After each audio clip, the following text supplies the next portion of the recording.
દશેરાએ Surat police દ્વારા દર વર્ષની જેમ આ વર્ષે પણ શસ્ત્રોની પૂજા કરાઈ હતી।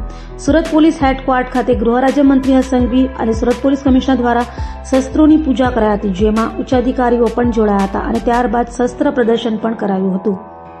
દર વર્ષ દશેરાના દિવસે શસ્ત્રોની પૂજા કરવામાં આવે છે, તો સાથે સુરત પોલીસ દ્વારા પોતાના સમાજના રક્ષા માટેના શસ્ત્રોની પૂજા કરાઈ છે। દરેક પોલીસ મથકમાં શસ્ત્રોની પૂજા કરાઈ છે, તો પોલીસ હેડક્વાર્ટર્સ ખાતે ગૃહ રાજ્યમંત્રી હર્ષ સંઘવીના હસ્તે શસ્ત્ર પૂજા કરાઈ હતી।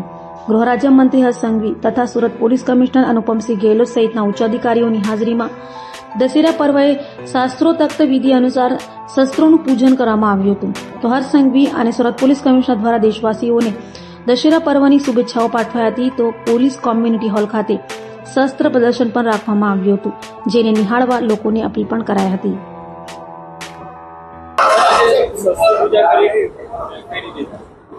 અધર્મ પર ધર્મના વિજયનું પ્રતીક એવી દશેરાના પર્વની આજે આપ સૌને ખૂબ ખૂબ શુભકામનાઓ।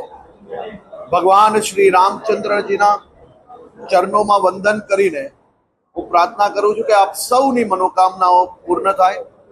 આજે સુરત શહેર પોલીસ દ્વારા આયોજિત દશેરાનો આ પર્વ એટલે કે ગુજરાત પોલીસના તમામ યુનિટોમાં આજે શસ્ત્ર પૂજન કરવામાં આવતું હોય છે।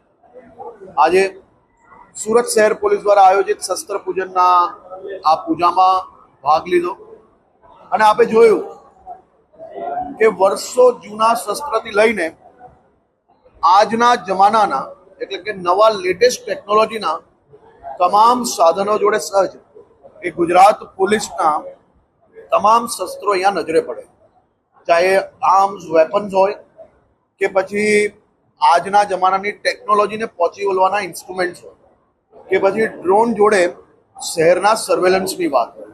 આ તમામ પોલીસ માટે રાજ્યના નાગરિકોની સુરક્ષા માટેના શસ્ત્રો છે અને એ શસ્ત્રોનું આજે પૂજન કરવામાં અહીંયા આવ્યું।